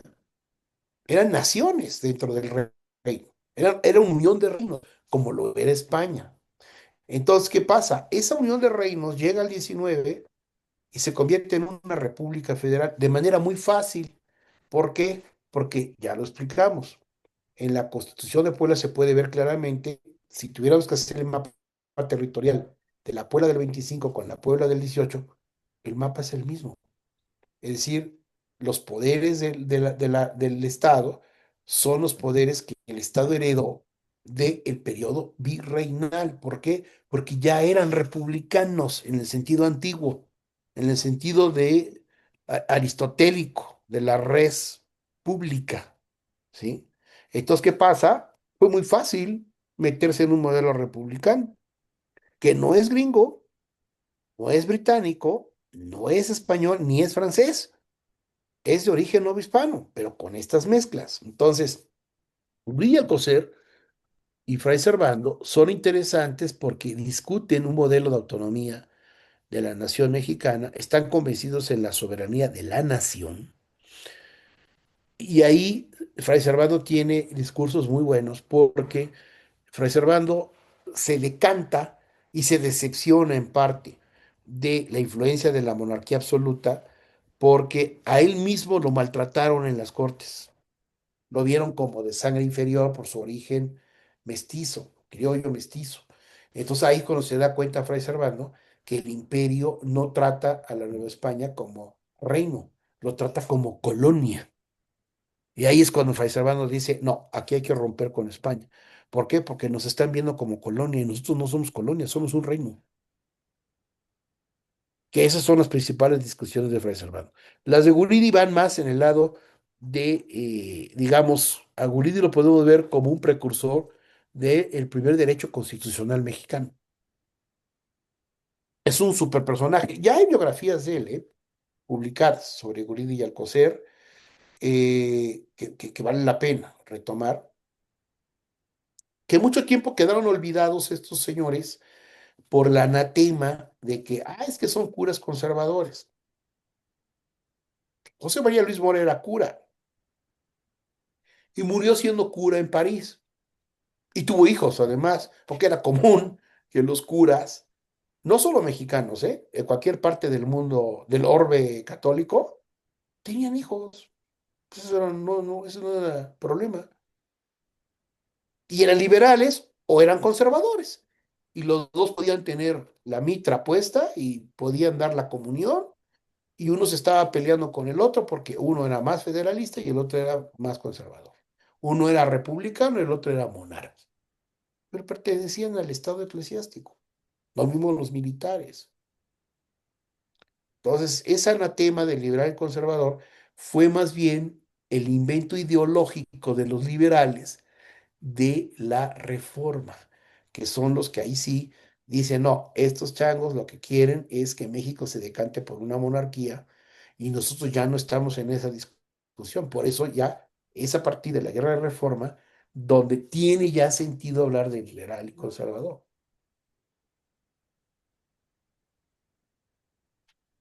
Muy amable, doctor Humberto, gracias. Precisamente acabo de compartir en el chat una obra de don Antonio Tenorio Adame, que se encuentra presente todavía con nosotros, que se titula Guridi y Alcocer, diputado de ambos hemisferios, y el próximo 26 de diciembre será un aniversario más de su natalicio, de José Guridi y Alcocer, 26 de diciembre de 1763, como bien refería el doctor Humberto, nacido en Tlaxcala, San Felipe Ixtacuistla, Tlaxcala. Entonces, dada la importancia del relevante personaje en cuestión, podríamos organizar, ¿no? Algún conversatorio también, si don Francisco Tenorio, don Francisco Antonio Tenorio Adame tiene a bien, junto con el doctor Humberto, para concluir el año y sobre todo para profundizar, que como poblanos, como mexicanos, profundicemos en la vida, obra de grandes personajes que han aportado a nuestra nación. Gracias, doctor. Humberto, compartí los datos que ya referí en el chat. ¿Existirá alguna pregunta? ¿Alguien que desee intervenir? ¿Externar algún comentario adicional para ir concluyendo?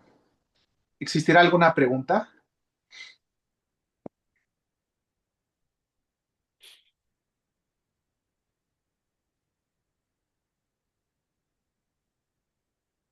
Doctor Humberto, en Puebla, en la zona de los fuertes, existe la Casa de la Cultura Jurídica, que está próxima a cambiar su nombre a Casa de los Saberes Jurídicos.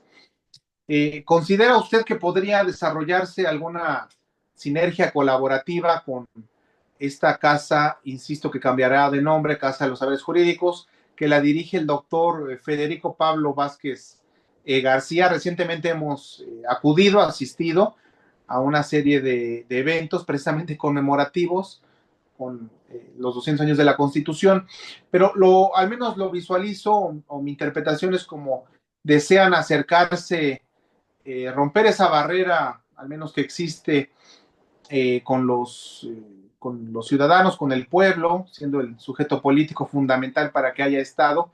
Pero ¿cree usted que pueda adquirir una dimensión social, una función social esta casa de la cultura jurídica ahora? A ver, mira, eh, yo no conozco al licenciado Felipe Pablo Vázquez, que dices que ahora dirige la Casa de la Cultura Jurídica, pero sería interesante que le comentaras, o si me conectan con él, se lo puedo decir. Yo soy fundador de esa casa. Te voy a decir por qué. Porque yo cuando trabajé en la Suprema Corte de Justicia de la Nación, yo regresaba de Europa y un amigo mío que trabajaba en la Corte me jala para trabajar con él un proyecto que se llamó Archivos Judiciales Foráneos del Poder Judicial de la Federación, cuando Vicente Aguinaco era ministro presidente de la Corte. Bueno, acaba de entrar Vicente Aguinaco, era el final de Ulises Schmil y entra Vicente Aguinaco. Y entonces me incorporo a trabajar con ellos en la Suprema Corte, en la casona de la Suprema Corte. Y de los 3 años que yo trabajé en la Corte, me tocó organizar los proyectos de las famosas archivos, tribunales, de los tribunales foráneos, de los juzgados de distrito y de los tribunales de circuito, que desembocaron en la Casa de la Cultura Jurídica del Poder Judicial de la Federación. Entonces a mí me tocó viajar a varios estados de la República para echar a andar las casas, entre ellas la de Puebla, ¿no? Que originalmente no estaba ahí, estaba en otro lado, y te puedo contar de la de Tabasco, la de Mexicali, en fin, recorrí medio país en esa tarea. Entonces conozco muy bien esas casas de la cultura jurídica. De hecho, en la Cultura Jurídica de Puebla, muchos años yo fui conferencista. Ahí deben tener el archivo de las conferencias que yo les he dado ahí. Y he consultado el archivo histórico del primer juzgado de distrito que está ahí, que es un archivo muy bueno, porque además, de acuerdo con el principio de procedencia archivística, los archivos de los juzgados de distrito de todo el país, los primeros, heredaron documentación histórica novohispana de la Real Audiencia de las audiencias provinciales. ¿Por qué? Porque la audiencia superior se convirtió en Suprema Corte de Justicia y las audiencias territoriales se convirtieron en el primer juzgado de distrito. Entonces, muchos archivos, el primer juzgado de distrito de Puebla tiene información de origen virreinal. Entonces, pero la gente no los consulta porque las mismas casas de la cultura se promueven muy mal. Por lo menos la de Puebla ha sido un desastre porque casi no promueven más allá de su propio recinto. No sé si porque la Corte Central los tenía muy amarrados, no lo sé. Ahora que hay un nuevo Poder Judicial, que hay una nueva Corte de Justicia, pues a lo mejor hay que aprovechar la apertura. Si le van a cambiar el nombre por Casas de los Saberes Jurídicos, pues muy bien. Habría que restablecer la relación. Yo no tengo problema porque he sido conferencista ahí, conozco los archivos que tienen ahí, he publicado artículos en revistas del Poder Judicial sobre ese archivo histórico del sexto circuito judicial de Puebla. Les puedo dar una conferencia incluso de cómo se organizó ese circuito judicial. Entonces, ahí adelante, cuando ustedes quieran, pones en contacto con el director, un día lo vamos a ver y podemos hacer un ciclo de conferencias. Yo organizaba ciclos en esa casona hace muchos años. Lo que pasa es que está desconectada de la justicia del Tribunal Superior. Son como dos entes separados, pero eso es parte de la locura mexicana, ¿no? Que lo que hace el gobierno federal, los estados parece que no lo conocen. Por estos celos locos que tienen los estados, es una herencia del siglo XIX, de que se sienten autónomos para algunas cosas y no pelan a la federación, y al revés, la federación quiere hacer eventos federales y se le olvida que existen los estados. Bueno, es un problema mexicano que no hemos podido resolver. De acuerdo, gracias, doctor Humberto. Desde luego que sí nos podemos vincular antes de que acabe el año o ya iniciado el año planeando una agenda No, yo prefiero colaborativa. cuando empiece el año, porque este Claro, fin tengo todavía algunos cierres, pero sí te acepto el reto de un día organizar una velada especial sobre Guridi y Alcocer. Yo no soy especialista, me imagino que don Antonio sí lo es, así que yo más bien discutiré aprendiendo de lo que él nos vaya a decir. claro, desde luego, como lo establece el artículo tercero de nuestra Constitución, ¿no? La educación luchará contra la ignorancia y sus efectos, los fanatismos, la servidumbre y los prejuicios. Así La es, Casa de la Cultura Jurídica de Puebla lleva por nombre del ministro Ernesto Solís López así es, y de Tlaxcala lleva el nombre de José Miguel Guridi y Alcocer, así la Casa es, de la Cultura Jurídica de Tlaxcala. así es. Y gracias por los datos, no teníamos en el radar que usted fue fundador. Con gusto nos organizamos para el año entrante. Yo he asistido 3 ocasiones en las últimas 2 semanas. Ya para concluir, Eduardo Ruiz, ¿deseas intervenir? Ya que no hay otra pregunta de los Sí. asistentes. Adelante, Eduardo. Sí, nada más para comentarle al doctor Humberto, no sabíamos que usted fue uno de los fundadores, igual ya tuve la oportunidad de conocer las instalaciones, conozco igual al maestro Federico Pablo Vázquez, fue mi maestro de licenciatura y él está abierto por lo que me comentó, ya que ahorita estoy en historia. Está, están tratando de tener apertura a ese recinto, hacer investigación, obviamente todo es judicial y nuevamente, sí, hay documentos que datan desde la época virreinal y más adelante. Entonces sí hay apertura. Entonces para hacer esta vinculación, eh, el espacio obviamente y pues ya están las puertas abiertas, más que Perdón, nada eso. ¿usted es alumno de historia, usted, del colegio de historia? Posgrado, ¿El posgrado posgrado. de historia en dónde? En el ICSE. Ah, en Puebla, en la Sí, universidad, en la así autónoma. es. ¿Y el maestro Vázquez da clases ahí? No, yo fui su alumno de licenciatura en ciencia política. Ah, en ciencia política, también en la Sí, autónoma. así es. Entonces, sí ha comentado el maestro que se dé difusión, que se hagan ponencias, pero sobre todo que se haga investigación en ese archivo que ¿Él usted tiene ha poco mencionado. tiempo de ser director de esa casa o ya tiene tiempo de No, director? apenas, no pasa los 6 meses, es reciente su Ah, edad. ok, ok. Así es, doctor. Ah, perfecto. Creo que me suena su nombre, a lo mejor hasta lo conozco, porque un tiempo di clases yo de ciencia política de la UAP y Seguramente, el sí. nombre de Felipe Pablo Vázquez me suena. Él es Sí, abogado, supongo. es abogado de formación. No, pues con mucho gusto, ya ustedes me enlazarán con él. Y claro, vaya, vuelvo a repetir, yo he publicado por lo menos 3 trabajos con la Corte sobre el archivo del Sexto Circuito Judicial.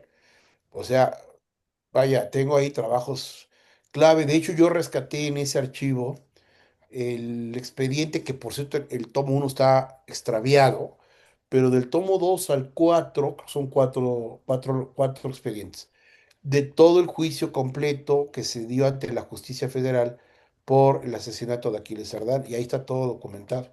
Ajá, es lo que escuché, que tienen algo relacionado. No, ya hay un libro mío que también ahí luego se los regalo, Ese tengo un ejemplar, pero voy a donárselo a la Casa de la Cultura Jurídica para que lo tengan, que se llama un librito que publicaste por el centenario de la Revolución Mexicana, que se llama Los Conjurados, el Serdanismo en la Revolución Mexicana. Ese libro lo hice con base al archivo histórico del primer juzgado de distrito. Ahí rescaté todo el pleito que hay de la justicia federal cuando matan a Cerdán, y lo complementé con el expediente del Tribunal de Justicia que está perdido, pero una copia la conservó don Efraín Castro y me la regaló él, lo mencioné ahí en el homenaje a don Efraín, que es el expediente judicial completo de la demanda que hace la viuda de Cerdán por el asesinato de su padre ante el Tribunal Superior de Justicia del Estado, pero que por la vía del amparo llegó al juzgado de distrito. Perfecto. Bueno, si es así, entonces, pues nos coordinamos con ¿Sobre usted. qué hace su tesis usted de la maestría? Yo estoy trabajando sobre, le denominé así, transfugismo en la independencia en Puebla, élites políticas. ¿Se Entonces, puede hablar de transfugismo en la Puebla de la Independencia? ya me hicieron la observación y que no se debe de Es estar. un término anacrónico. Exacto, es un término muy, para nuestros tiempos contemporáneos, muy Es, peyorativo, o sea, muy denostativo. Entonces, claro, cuando, pero creo entender lo que usted quiere hacer. Es decir, usted ve como transfugismo este cambio de posiciones entre liberal, conservador, centralista, feminista, monarquista y turbidista en la Puebla de la Independencia. Léase mi libro del conservadurismo mexicano en el siglo XIX. Hay un ejemplar en la biblioteca del Poncho. perfecto. Pídalo y écheselo. Ahí va usted a entender que eso que usted le llama transfugismo en realidad no es que fuera transfugismo, es la formación del México liberal de la primera mitad del siglo XIX. Sí, sí, lo planteé como cambio de lealtades, pero, Claro, exacto. sí, Cambio de pero lealtad. el término no es aplicable porque eso es más de nuestros tiempos, de que se ve este gatopardismo en partidos políticos. Entonces, Exacto. esa observación tuve, entonces hay que modificarlo nuevamente. Muy Gracias. bien, pues mucho éxito. ¿Eh? Buen tema. Gracias, Eduardo y doctor Humberto, desde luego por su tiempo. Concluimos, no sin antes hacer mención, tengo en mis manos el libro de Miguel Miramón, lo adquirí en mi cumpleaños, 11 de agosto del 2022, lo presentó en Finca San Andrés. El doctor Humberto recuerda una sesión acompañado del Club Rotario, ¿no? Sí, sí, sí, sí, fue ahí, en esa Cuyo finca. pórtico lo ha escrito el abogado Mario Bracamonte González, Así nuestro es. amigo también, y el de Delirios Imperiales, ecos de la intervención Cuestión francesa en francesa. México, Así es. también es una obra de lecturas obligadas para nosotros. Pues Gracias, doctor Humberto, por su tiempo. Algunas palabras finales, no sin antes recordar la propuesta de organizar algún conversatorio, si también la agenda y los tiempos lo permiten. Don Antonio Tenorio Adame, enviamos un cordial saludo. El 26 de diciembre próximo se cumplen 262 años del natalicio de José Guridi y Alcocer. Saludos, don Antonio. Ya tiene bastante tiempo que no le vemos. ¿Algún comentario final, doctor Humberto, por favor? no, pues nada más agradecerte, Ernesto, tu entusiasmo y de tu equipo de Opción Ciudadana y mandarles un saludo de parte del Observatorio Ciudadano de Cultura y Prácticas de Buen Gobierno, que somos una acción civil que tiene por objetivo monitorear prácticas de gobierno y de cultura en general, con la idea de crear masa crítica, ¿no? Nuestro objetivo es hacer eventos que creen masa crítica en la población, y que es algo que se requiere urgentemente en este país, si queremos hacer de la democracia un valor ciudadano y no solamente político, ¿no? Es la idea. Entonces, pues muchas gracias, Ernesto, gracias a Opción Ciudadana por el espacio, y bueno, pues seguimos coordinados para hacer más eventos el próximo año. Muchísimas gracias, que tengan muy buenas noches. Con gusto. Gracias, doctor Humberto, por su tiempo. A nuestros amigos que nos acompañaron hoy también, un saludo y gracias por acompañarnos. Buenas noches, hasta luego. Buenas Hasta noches. luego.